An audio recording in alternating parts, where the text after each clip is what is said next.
Hello everyone. Today we're going to explore how to form the past in French with the verb to be, the verb être. There's a particular system that it's called Dr.Mrs Vandertramp that allows you to understand this better and quicker. Let's start saying that the past in English is very different from the past in French. We tend to say, we have in English two ways of saying it too, but we tend to say to use the shorter form. Let me rephrase this. We tend to say I ate, I went. We don't tend to say too much I have gone or I have eaten. In French instead, the Passe Compose, it's composed by three parts and it's a little longer than English. So it's like saying that in English you will always use I have eaten, I have gone, I have bought, and so on and so forth. In French you will use that particular way of forming the past. So like I said, the Passé Composé is composed by three parts. Let's see what these three parts are. Sujet, subject, can be a noun like chien, dog, can be a name like Maryse, and it can be a subject pronoun like il, elle, nous, vous, and so on and so forth. So that's the first thing that you have in your passé composé. Then you have l'auxiliaire or auxiliary verb, which can be either être ou avoir. You probably at this point already done avoir, that's why I'm doing être. To go and look into avoir, watch one of my tutorials on the passé composé with avoir that I did previously. For an example of the auxiliaire with the verb to be, I put down le chien, the dog, est, that's one part, and that's the auxiliary of the passé. It's one part that forms the passé composé.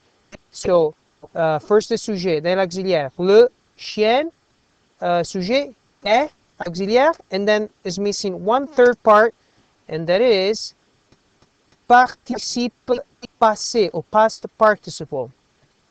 The past participle is basically what is in English: eaten, bought, gone. That's participe passé. In French, there's the same way of doing it. It's just that there's some specific rules, and you need to learn a tutorial to watch a tutorial to learn it that I did in the past. At this point, with passé composé with être, you're supposed to know already how to form the participe passé, but there's tutorials out there that I did, so you can go back and look into it. Here's the example that I gave you with participe passé with the same sentence. Le chien, subject, est auxiliaire, mort, participe passé. So this sentence means le chien est mort, means the dog is dead. Poor dog. That example I used. Anyways, here's the example, another example that I gave, and I broke it down for you. Je, sujet, suis, auxiliaire, monter, participe passé. This sentence means I went up. Je suis monté. So now let's be careful here, because many verbs in English, they take the auxiliary to have. Like I'll give you an example. I have gone, I have eaten, I have bought. While in French, they replace their auxiliary with the verb to be. So I have gone in English would be would use the auxiliary to have, but in French, look at this. Je suis allé. It takes the auxiliary to be, être. So it can be confusing when you're trying to speak the language or to write the language on which auxiliary to use. So how do you pick which auxiliary to use, whether it's to be or to have? Well, there's a particular system that allows you to do that, and it's pretty accurate. And it's called Dr.Mrs Vandertramp, like I said at the beginning of this tutorial.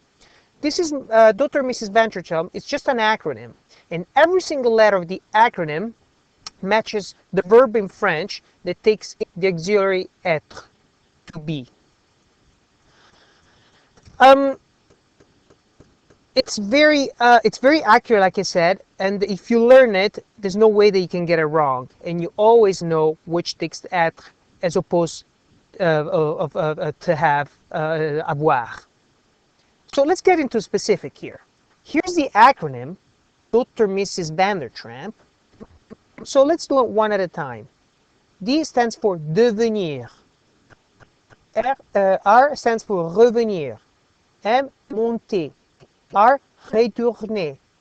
S, sortir. Venir. Aller. Naître. Descendre. Entrer. Rentrer. Tomber. Retourner. Arriver. Mourir. Partir. Here we go. That's your acronym. All of these take the verb to be. So keep in mind this acronym, Dr.Mrs Vandertramp, and you will know all these verbs take the auxiliary être, to be, in the participe passé. Here's an example. Il est mort. He died. See, in English you would say he died. In French, il est mort. He's dead, or he has died. That's what it would translate. He has died. See, in English you use the auxiliary to have. He has died. In French is il est mort with the verb to be, with the auxiliary to be. Second example. Il est monté. Il est descendu. Tu es tombé. Ils sont partis. Okay, look at this last example here. Ils sont partis. Usually parti, that comes from the infinitive of the verb. Infinitive, I remind you, it's the verb when it's not conjugated. See, the very last letter of the acronym, the P here, is partir. It's spelled with the R in the end. Look how it becomes in the past participle. It becomes parti if it's not plural. If it's plural, gets an S. Parti. You don't pronounce it, but it's partis. But you don't pronounce it, you say parti. Why is that? We'll find out right away. You have l'accord du participe passé. What does that mean? You have to agree. You have to agree.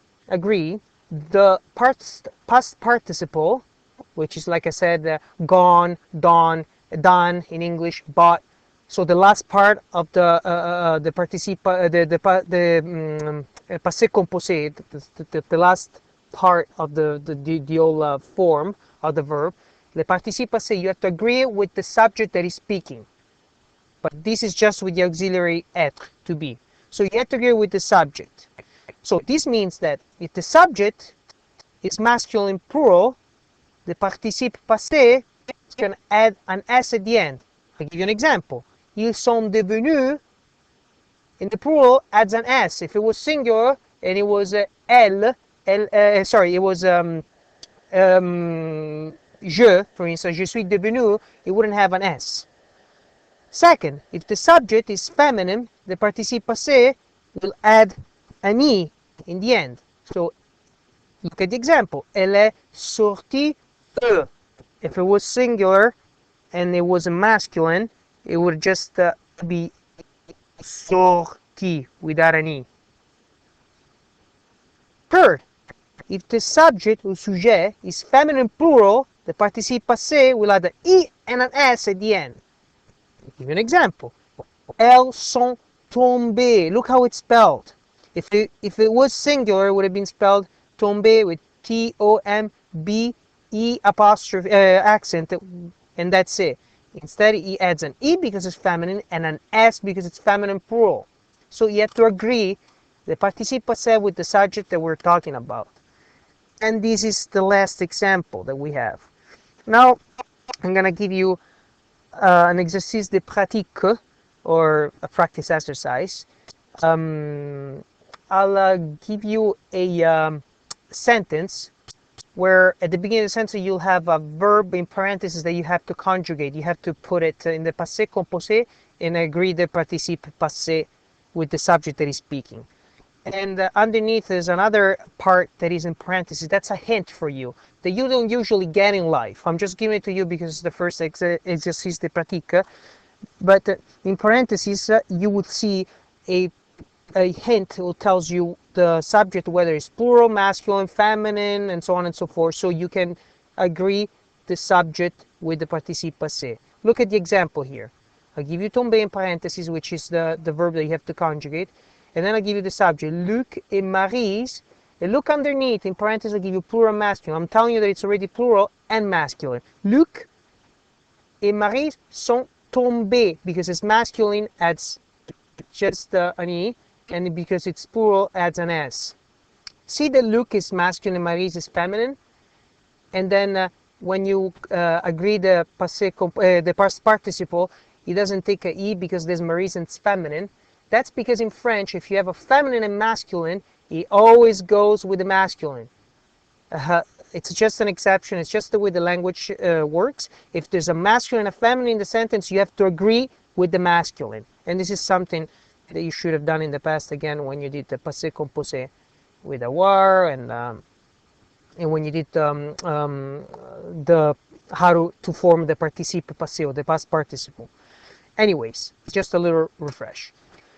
Here's the exercise. I'm going to pause it now, and I'll see you back here in 5 minutes. Do the exercise, and then we'll see the solution together. Okay, so pause it and take your time to do it. I'll see you in 5 minutes.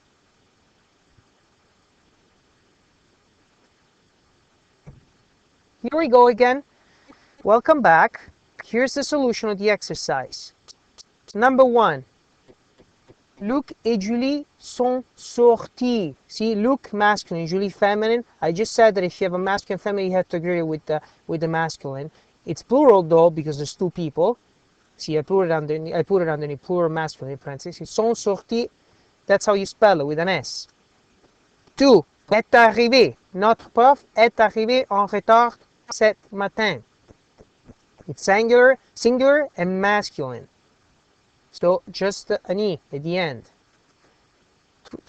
3. Venir. Quand est-ce que tu es venu? Look how it's spelled with the E at the end, because it's Julie after. Julie is feminine. 4.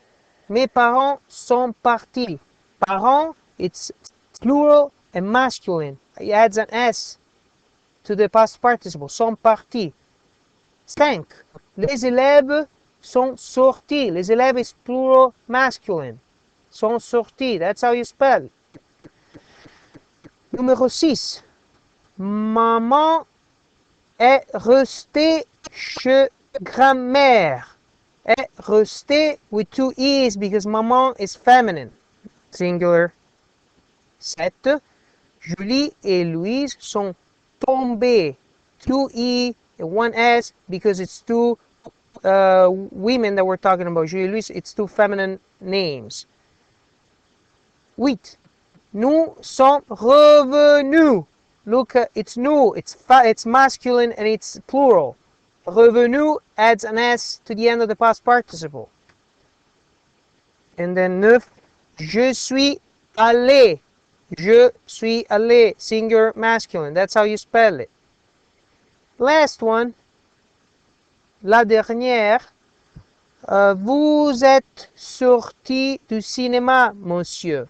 Monsieur, vous, it's plural, or it's also the formal way to address to someone in French, but it still goes with the vous, and vous, it's a plural form. So you have to add an S in the end. Sorti, with an S. So be really careful, because very often you cannot hear the plural or the feminine to the end of the participe passé. Like the last example here, vous êtes sorti. You don't hear sortis. You don't hear the S in the end. So you have to be able to know that it's spelled that way, because you're using the verb to be in the passé composé, and that's when you have to agree the subject with the participe passé, like I explained it before. Okay, this is the end of my tutorial. I'm going to try and upload also the exercise and the Dr.Mrs Vandertramp acronym for you, so you can print it out. I'm gonna upload it with this presentation. For now, that's all. I hope you understood it, and I'll see you next tutorial.